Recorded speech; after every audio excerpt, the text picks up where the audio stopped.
You just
Stop breathing. Dreams play an important role in our lives, as many figures in the Bible are said to have been visited by God during their sleep. Then he had another dream, and he told it to his brothers. Listen, He said, I had another dream, and this time the sun and moon and 11 stars were bowing down to me. welcome to Understanding Your Dreams, presented by Pastor Peter Kansembe from Praise Christian Center. This program has been tailor-made so that you can determine how much attention to pay to the meaning of your dreams. The dream is for the dreamer. Stay tuned.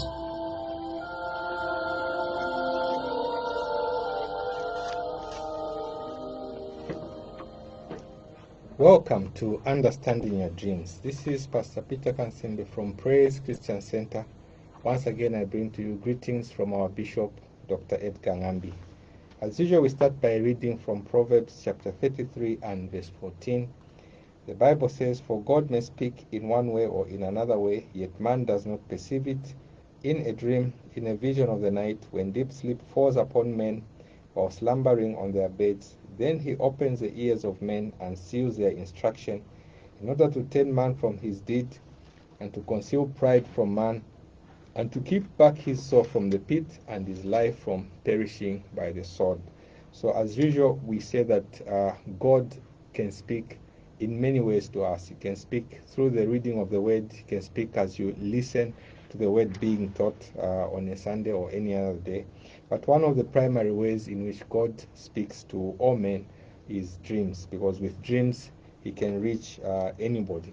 And so in this verse he says he speaks in a dream of the night or in a vision when deep sleep falls upon men, because man is undistracted by the activities of life.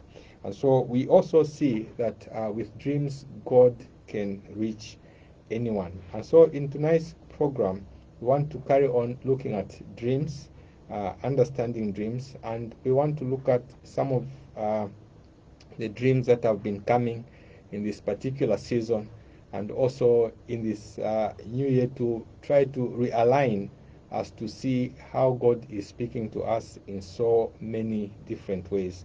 So as we know from the Bible, it says that the sons of Issachar had understanding of the times, and they knew what Israel was supposed to do. So one of the things we'll do, we'll look also at the year, and then we'll also look at what the Lord has been impressing, and also looking at some of the dreams that have been coming across.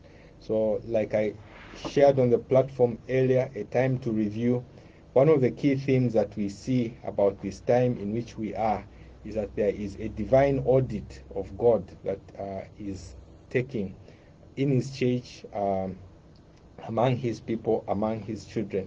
And so we want to start by reading from the book of Revelations. We look at that vision, and then we relate it also to some symbols and some signs that God may give to us. So this is the vision that John received when he was on the island of Patmos. So in chapter 2 and verse 1, he says, "To the angel of the church at Ephesus, write these things, he who holds the 7 stars in his right hand, he who walks in the midst of the 7 golden lampstands.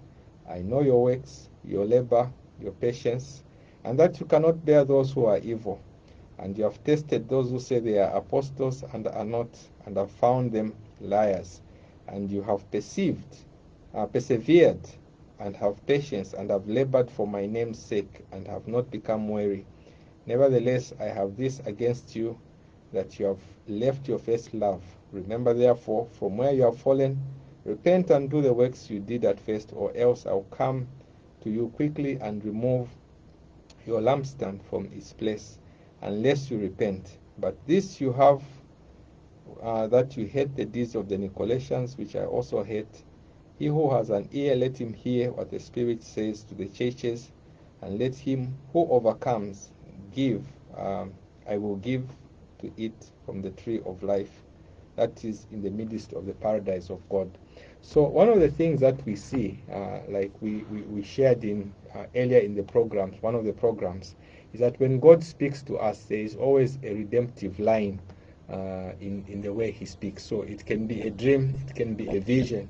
The whole purpose that God speaks to us, like it says in Job, it is to save man from the pit. So one of the things that you see in this passage is that he doesn't only spell out the condition, but he also spells out the solution.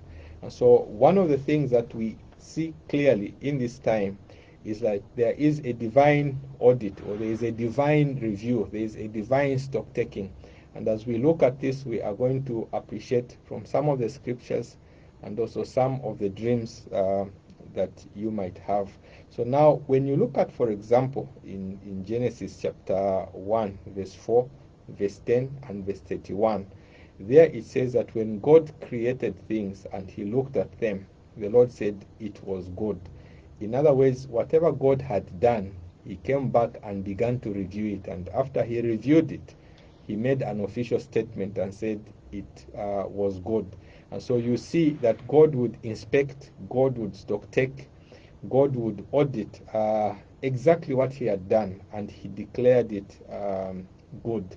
Another place where you see in verse 18, where he had created man, and then he looks at the whole picture, and then he says it's not good for a man to be alone. So this is an interesting place, because everywhere he has been saying it is good, but here he says it is not good. And because it was not good, God provided a solution.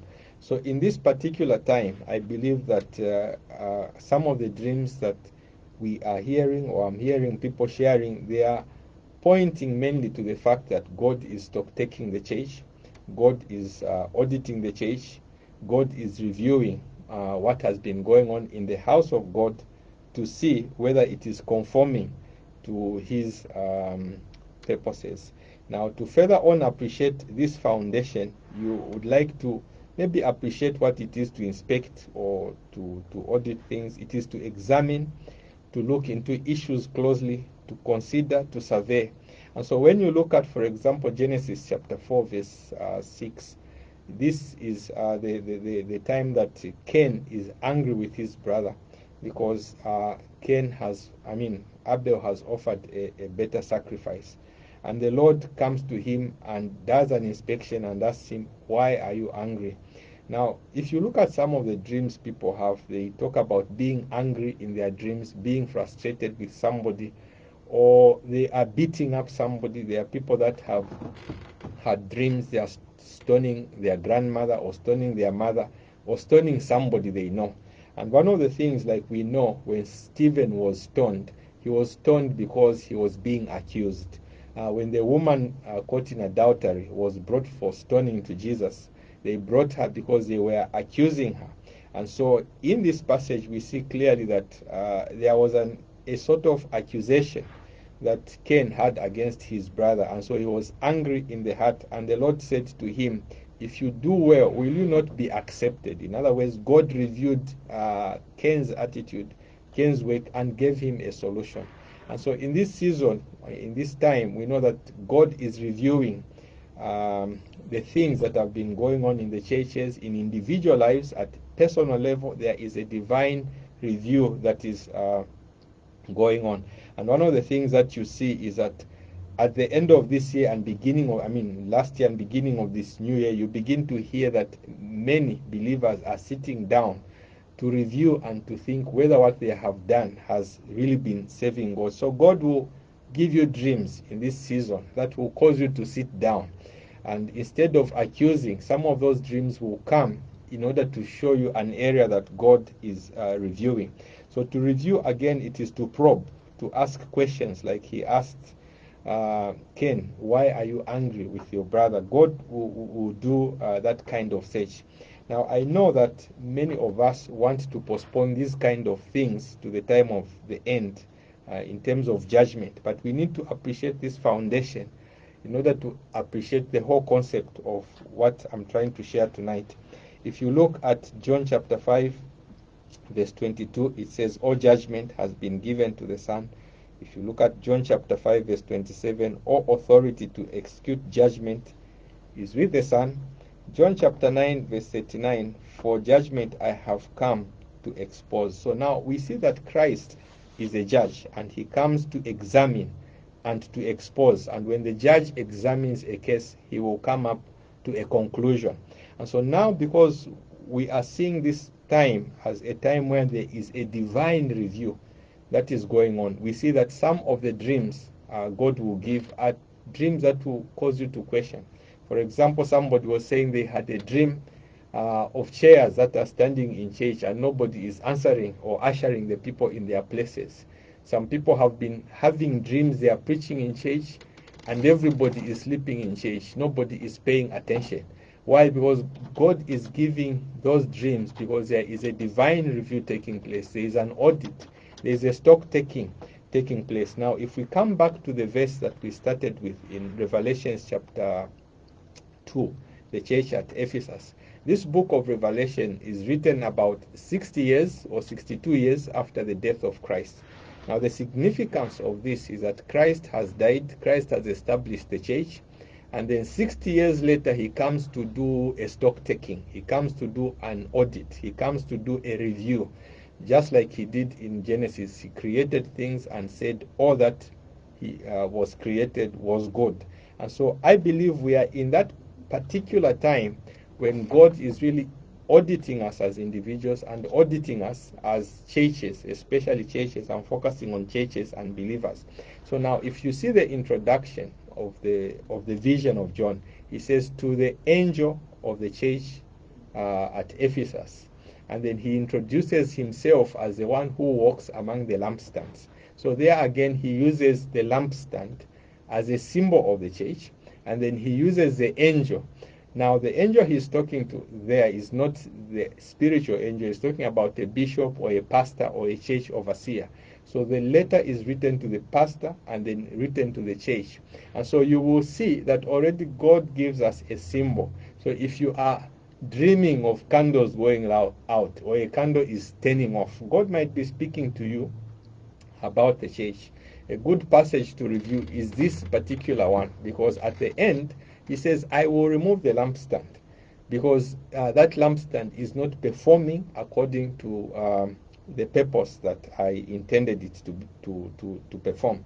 So in essence, he's saying that firstly, I'm holding the pastors, I'm holding the bishops in one hand, and then I'm moving in the among the lampstand. So there is an examination that is taking place at individual level. There is an examination taking place at church level, and the Lord will review all these things. So some of the common dreams that a person might have to signify that there is a review, there is an audit, there is an examination taking place. For example, somebody might dream of scales or balances. Remember the king of Babylon, when the finger wrote on the wall, Daniel came and interpreted for him, mene tekel. You have been weighed in the balances and you have been found wanting. So it might be that you are dreaming about scales, you are dreaming about balances, and you are wondering, why am I dreaming things are being weighed? Because if things are being weighed, they are being audited, they are being measured. If you have said this is 2 kg, somebody will get a standard 2 kg and say, is this correct? So you might have those dreams. You are seeing scales or balances. Another one is the plumb line. When it comes to Zechariah, he says, Zechariah, what do you see? He says, I see a plumb line. Because a plumb line measures the straightness of the wall. If the wall is not straight, then it has to be broken down. So again, the master builder will come and put the plumb line against the wall to see if it's being built according to standard. And so you might have dreams of construction sites, and they are examining walls to see whether there is a perfection in what has been done, because the Lord is checking out things. The Lord is examining things. Others might have dreams in this particular time. They are writing exams. Most of the time, people like to think of exams as negative or backwardness. But if you look at an exam, you write an exam in order to pass and go to the next level. And the one who sets an exam comes to examine, to audit, to check whether you have understood what exactly was being taught. So we are in that particular season. You might see yourself in an exam and you need to ask the Lord, where am I being checked? What are you inspecting in my life? So there can be dreams that a person has about tests, about plumb lines, about scales. All these are pointing to the fact that the master builder is now in the house and is really checking to see how we are building. So now we see that he addresses the pastors and he addresses the church. And when he begins to address them, what is interesting in this passage, he says that I know your works.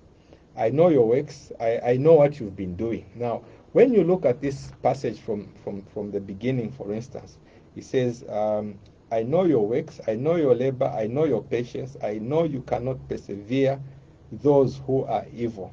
And you have persevered with patience for my name's sake. Now, he is telling them that I know what you have been doing. He's not really saying that you've been doing it well. He's just saying, I've been checking your books, I've been checking your accounts, and accordingly, I know you sing in the church, you have a good praise team, you have a good ushering department, or you have this and this, everything. I know what you have been doing. But then he comes to the end of his examination and he says, but I have this one thing against you, that you have fallen from your first love. So in the eyes of Christ, it seems that doing all these things and yet the love of God is gone, it becomes a fraud. It becomes a deception. It becomes a lie. It looks interesting to the one that is watching because the church is in order. But then to the one who is examining, it has lost its first place. So in this vision, the Lord is pointing to us that the most important factor to him is love. And when he examines us in this season, he will ask us a question: are we doing the works out of love? Are we doing the works because we are pleasing God, or are we doing the works because we have to do them? Now, if you look at Ephesus, it is such a powerful church that he says, you know how to discern false apostles. There are not many churches we can talk about that can discern false apostles. You know how to resist those who are evil. And he says, all these things you know. But the fraudulent aspect of all these things is that you have forgotten your first love. Now, if somebody has forgotten their first love, you have fallen actually. There are many times people talk about, I'm dreaming I'm falling from a height. I'm dreaming I'm falling. And many times we want to relate that to a stumbling in your life or fear in your life. But then in this particular case, he says, remember the height from which you have fallen. So it could be a dream where you are falling from a great height.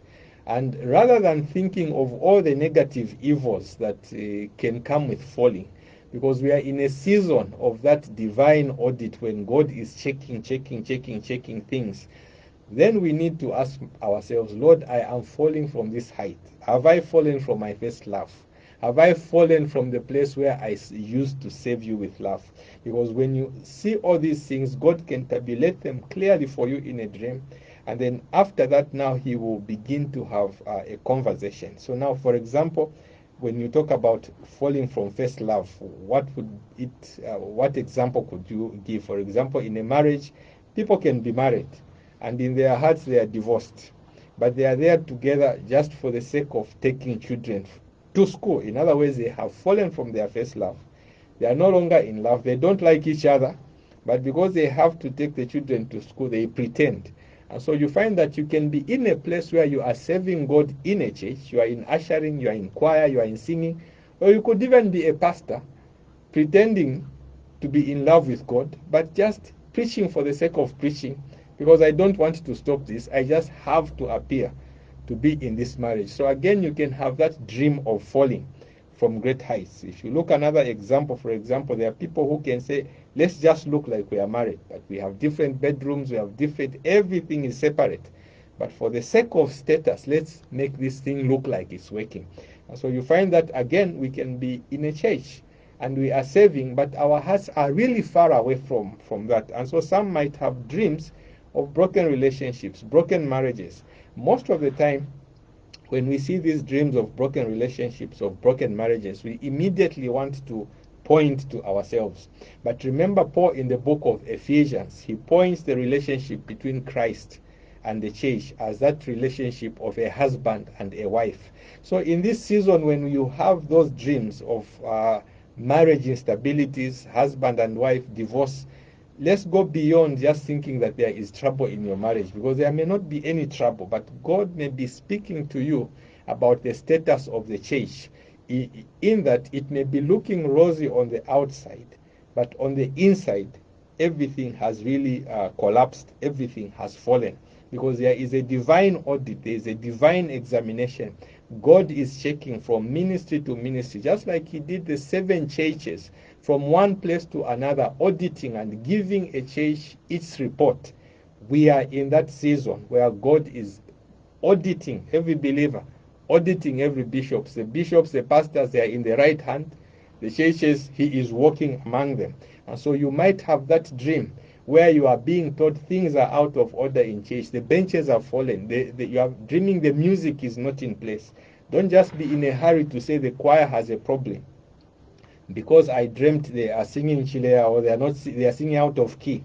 It may be that the Lord is telling you that there is a divine audit that is in this place, and there are things that are not fitting in order.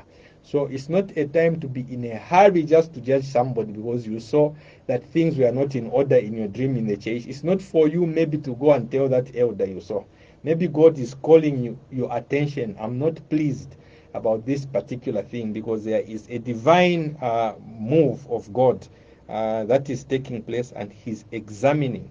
Now, what it also means when there is a divine audit is a season of visitation. Most of the time when we say God is visiting, there is a season of divine visitation. We think of God as Father Christmas distributing sweets.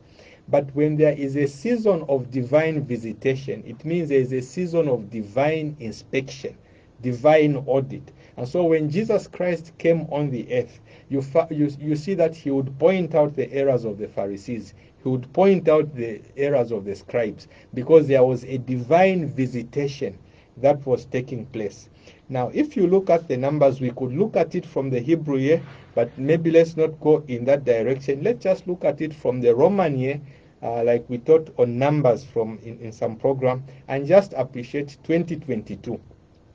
Now, if you look at the numbers 2022, for example, 20 means to measure, and to separate. That is one of the key things. Like when the children of Israel were about to enter the promise, Joshua was told, all those who are 20 and below, they will go in. Those who are 20 and above, they will not come in. So there was a measure, there was a distinction. And we are in that place where 20 can signify distinction, or double, of course.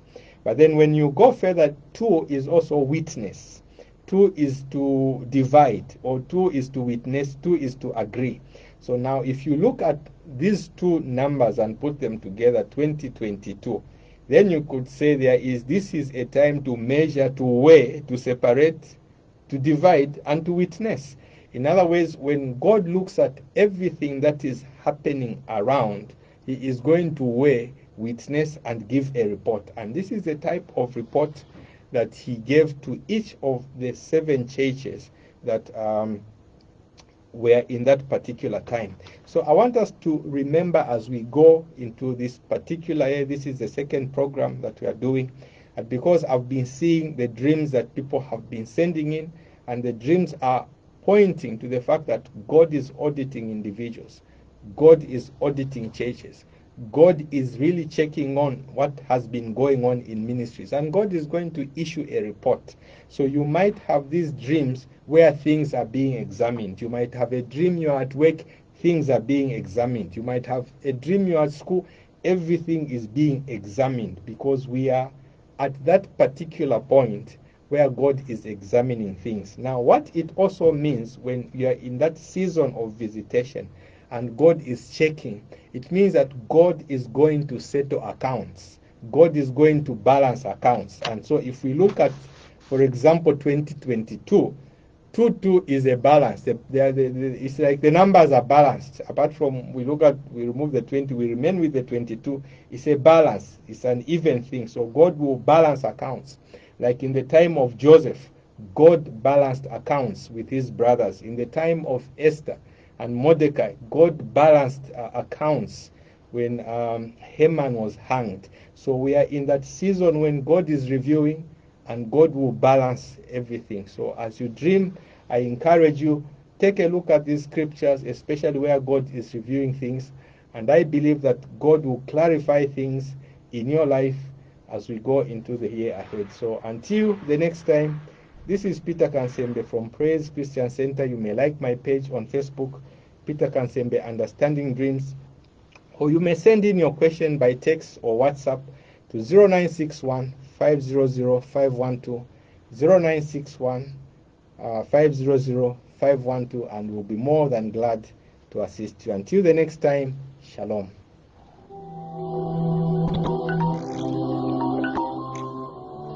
You have been listening to